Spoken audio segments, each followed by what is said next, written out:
He had come to New York to meet the one man who could help him with his investigation and tell him everything he needed to know. He had managed to piece it all together for himself, but the truth was so shocking, so unbelievable, that he needed proof. That was what Paul Schaffer had promised to give him. The two men couldn't have been more careful. They had only ever spoken using burners, cheap cell phones that they used once and then destroyed. They had sent disposable emails that self-destructed the moment they were read. And Schaffer had been clear about the arrangements for the meeting. Come alone. Tell no one. Don't be late. Chan had obeyed all 3 instructions.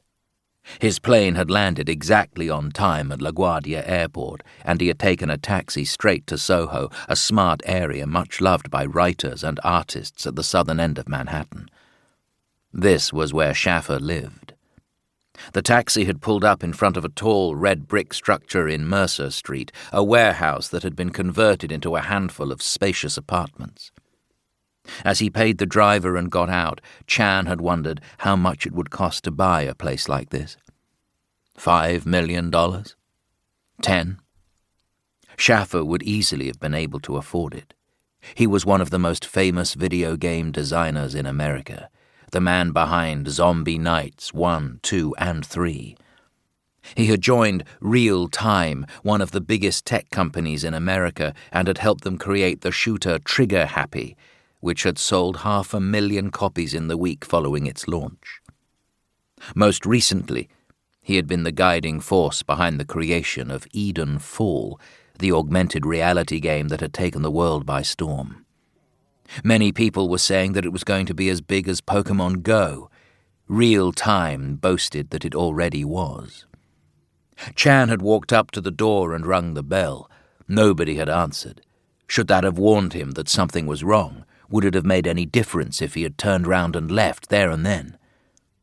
But this is what had happened. As he stood at the entrance wondering what to do, the door had opened and one of the other residents had come out, a woman in a fake fur coat with a large handbag. Chan had smiled at her as if he had just been buzzed in and walked past her before she had a chance to question him.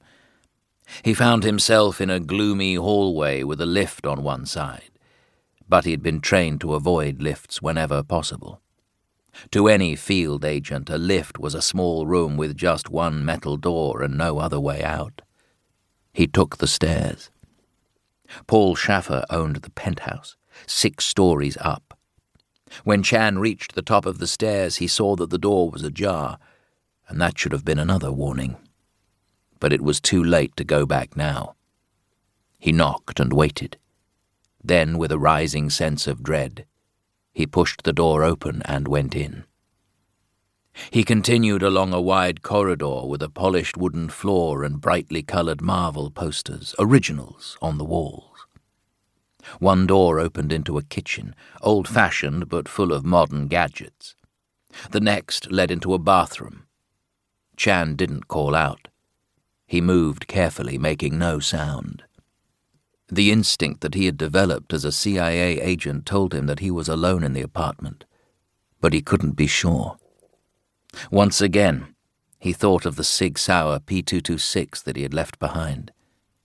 He missed the cold comfort of the metal in his hands. As he entered the living room, he felt completely naked.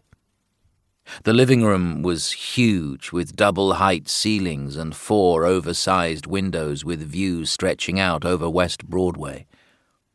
The day was already nearing its end, but Chan didn't reach for the light switch. There might be someone watching the flat. Why advertise that he was here?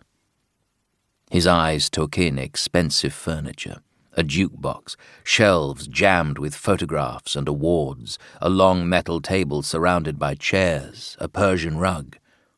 No sign of any computer equipment. Schaffer must work somewhere else. A spiral staircase led to a gallery with more doors at the back. Chan climbed up. The man he had come to meet was in the bedroom. Paul Schaffer was lying on his back.